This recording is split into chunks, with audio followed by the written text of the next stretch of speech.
जय श्री कृष्ण। भगवान श्री कृष्ण की कृपा हमारे सभी मित्रों पर बनी रहे, यही हमारी मंगल कामना है।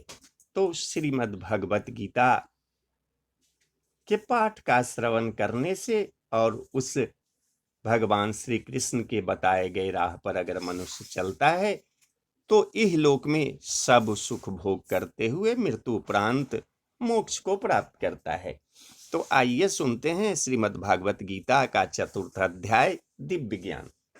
भगवान श्री कृष्ण ने कहा कि मैंने इस अमर योग विद्या का उपदेश सूर्यदेव विवस्वान को दिया और विवस्वान ने मनुष्यों के पिता मनु को उपदेश दिया और मनु ने इसका उपदेश इक्ष्वाकु को दिया। इस प्रकार यह परम विज्ञान गुरु परंपरा द्वारा प्राप्त किया गया और राजर्षियों ने इसी विधि से इसे समझा, किंतु काल क्रम में यह परंपरा छीन हो गई, अतः यह विज्ञान यथारूप में लुप्त हो गया लगता है।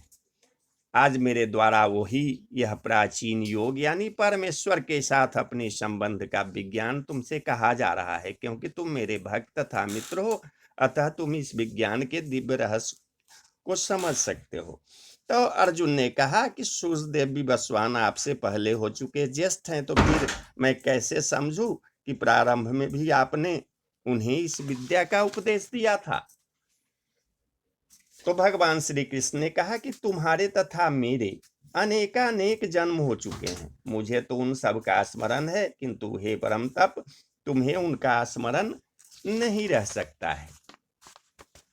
यद्यपि मैं अजन्मा तथा अविनाशी हूं और यद्यपि मैं समस्त जीवों का स्वामी हूं, तो भी प्रत्येक युग में मैं अपने आदि दिव्य रूप में प्रकट होता हूं। हे भरतवंशी, जब भी और जहां भी धर्म का पतन होता है और अधर्म की प्रधानता होने लगती है, तब तब मैं अवतार लेता हूं, भक्तों का उद्धार करने, दुष्टों का विनाश करने तथा धर्म की फिर से स्थापना करने के लिए मैं हरि युग में प्रकट होता हूं। हे अर्जुन, जो मेरे आविर्भाव तथा कर्मों की दिव्य प्रकृति को जानता है, वह इस शरीर को छोड़ने पर इस भौतिक संसार में पुनः जन्म नहीं लेता, अपितु मेरे सनातन धाम को प्राप्त होता है। आसक्ति, भय तथा क्रोध से मुक्त होकर मुझ में पूर्णतया तन्मय होकर और मेरी शरण में आकर बहुत से व्यक्ति भूतकाल में मेरे ज्ञान से पवित्र हो चुके हैं। इस प्रकार से उन सबों ने मेरे प्रति दिव्य प्रेम को प्राप्त किया है। जिस भाव से सारे लोग मेरी शरण ग्रहण करते हैं, उसी के अनुरूप मैं उन्हें फल देता हूं। हे पार्थ, प्रत्येक व्यक्ति सभी प्रकार से मेरे पथ का अनुगमन करता है। इस संसार में मनुष्य काम कर्मों में सिद्धि चाहते हैं, फलस्वरूप वो देवताओं की पूजा करते हैं। निसंदेह इस संसार में मनुष्यों को सकाम कर्म का फल शीघ्र प्राप्त होता है। प्रकृति के तीनों गुण और उनसे संबद्ध कर्म के अनुसार मेरे द्वारा मानव समाज के 4 विभाग रचे गए हैं। यद्यपि मैं इस व्यवस्था का सृष्टा हूं, किंतु तुम यह जान लो कि मैं इतने पर भी अव्यय अकर्ता हूं। मुझ पर किसी कर्म का प्रभाव नहीं पड़ता, न ही मैं कर्म फल की कामना करता हूं। जो मेरे संबंध में इस सत्य को जानता है, वह भी कर्मों के फल के पास में नहीं बनता। प्राचीन काल में समस्त मुक्तात्माओं ने मेरी दिव्य प्रकृति को जान करके ही कर्म किया था। तुम्हें चाहिए कि उनके पद चिन्हों का अनुसरण करते हुए अपने कर्तव्य का पालन करो। कर्म क्या है और अकर्म क्या है, इसे निश्चित करने में बुद्धिमान व्यक्ति भी मोहग्रस्त हो जाते हैं। अतः मैं तुमको बताऊंगा कि कर्म क्या है, जिसे जानकर तुम सारे अशुभ से मुक्त हो सकोगे। कर्म की बारीकियों को समझना अत्यंत कठिन है, अतः मनुष्य को चाहिए कि वह यह ठीक से जाने कि कर्म क्या है, विकर्म क्या है और अकर्म क्या है।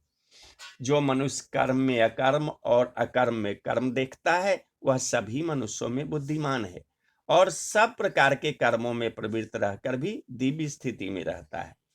जिस व्यक्ति का प्रत्येक प्रयास इंद्रिय तृप्ति की कामना से रहित होता है, उसे पूर्ण ज्ञानी समझा जाता है। उसे ही साधु पुरुष ऐसा कर्ता कहते हैं, जिसे पूर्ण ज्ञान की अग्नि से कर्म फलों को भस्मसात कर दिया है।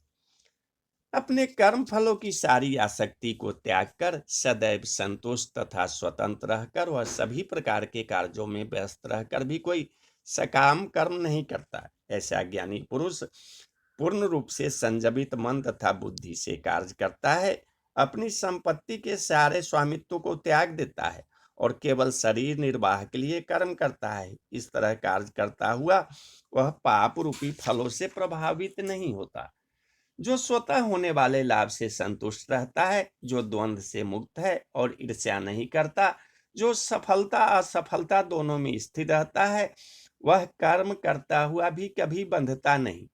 जो पुरुष प्रकृति के गुणों के प्रति अनासक्त है और जो दिव्य ज्ञान में पूर्णतया स्थित है, उसके सारे कर्म ब्रह्म में लीन हो जाते हैं।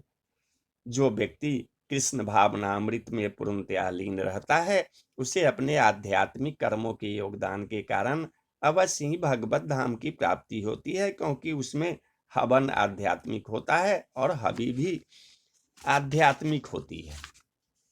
कुछ योगी विभिन्न प्रकार के यज्ञों द्वारा देवताओं की भली भांति पूजा करते हैं और कुछ पर ब्रह्म रूपी अग्नि में आहुति डालते हैं। इनमें से कुछ विशुद्ध ब्रह्मचारी श्रवणादि क्रियाओं तथा इंद्रियों को मन की नियंत्रण रूपी अग्नि में स्वाहा कर देते हैं, तो दूसरे लोग नियमित गृहस्थ इंद्रिय विषयों को इंद्रियों की अग्नि में स्वाहा कर देते हैं। दूसरे जो मन तथा इंद्रियों को बस में करके आत्म साक्षात्कार करना चाहते हैं, संपूर्ण इंद्रियों तथा प्राणवायु के कार्यों को संयमित मन रूपी अग्नि में आहुति कर देते हैं। कठोर व्रत अंगीकार करके कुछ लोग अपनी संपत्ति का त्याग करके, कुछ कठिन तपस्या द्वारा, कुछ अष्टांग योग पद्धति के अभ्यास द्वारा अथवा दिव्य ज्ञान में उन्नति करने के लिए वेदों के अध्ययन द्वारा प्रबुद्ध बनते हैं। अन्य लोग भी हैं जो समाधि में रहने के लिए श्वास को रोके रहते हैं। प्राणायाम वे अपान में प्राण को और प्राण में अपान को रोकना का अभ्यास करते हैं और अंत में प्राण अपान को रोककर समाधि में रहते हैं। अन्य योगी कम भोजन करके प्राण में ही आहुति देते हैं। वे सभी यज्ञ करने वाले यज्ञों का अर्थ जानने के कारण पाप कर्मों से मुक्त हो जाते हैं और यज्ञों के फल रूपी अमृत को चखकर परम दिव्य आकाश की ओर बढ़ते जाते हैं। हे कुरुश्रेष्ठ, जब यज्ञ के बिना मनुष्य इस लोक में या इस जीवन में ही सुखपूर्वक नहीं रह सकता, तो फिर अगले जन्म में कैसे रह सकेगा। ये विभिन्न प्रकार की यज्ञ वेद सम्मत और ये सभी विभिन्न प्रकार के कर्मों से उत्पन्न है। इन्हें इस रूप में जानने पर तुम मुक्त हो जाओगे। हे परंतप, द्रव्य यज्ञ से ज्ञान यज्ञ श्रेष्ठ है। हे पार्थ, अंतोगत्वा सारे कर्म योगों का अवसान दिव्य ज्ञान में होता है। तुम गुरु के पास जाकर सत्य को जानने का प्रयास करो, उनसे विनीत होकर जिज्ञासा करो और उनकी सेवा करो। स्वरूप सिद्ध व्यक्ति तुम्हें ज्ञान प्रदान कर सकते हैं, क्योंकि उन्होंने सत्य का दर्शन किया है। स्वरूप सिद्ध व्यक्ति से वास्तविक ज्ञान प्राप्त कर चुकने पर तुम पुनः कभी ऐसे मोह को प्राप्त नहीं होगे, क्योंकि इस ज्ञान के द्वारा तुम देख सकोगे कि सभी जीव परमात्मा के अंश स्वरूप हैं, अर्थात वे सब मेरे हैं। यदि तुम्हें समस्त पापियों में भी सर्वाधिक पापी समझा जाए, तो भी तुम दिव्य ज्ञान रूपी नाव में स्थित होकर दुख सागर को पार करने में समर्थ होगे।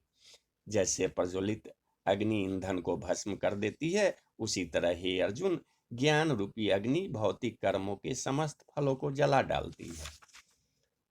इस संसार में दिव्य ज्ञान के समान कुछ भी उदात्त तथा शुद्ध नहीं है। ऐसा ज्ञान समस्त योग का परिपक्व फल है। जो व्यक्ति भक्ति में सिद्ध हो जाता है, वह यथासमय अपने अंतर में इस ज्ञान का आस्वादन करता है। जो श्रद्धालु दिव्य ज्ञान में समर्पित है और जिसने इंद्रियों को वश में कर लिया है, वह इस ज्ञान को प्राप्त करने का अधिकारी है और इसे प्राप्त करते ही वह तुरंत आध्यात्मिक शांति को प्राप्त होता है। किंतु जो अज्ञानी तथा श्रद्धा विहीन व्यक्ति शास्त्रों में संदेह करते हैं, वे भगवत भावनामृत नहीं प्राप्त करते, अपितु नीचे गिर जाते हैं। संशय आत्मा के लिए न तो इस लोक में न ही परलोक में कोई सुख है। जो व्यक्ति अपने कर्म फलों का परित्याग करते हुए भक्ति करता है और जिसके संशय दिव्य ज्ञान द्वारा विनष्ट हो चुके हैं, वही वास्तव में आत्मपरायण है। हे धनंजय, वह कर्मों के बंधन से नहीं बनता।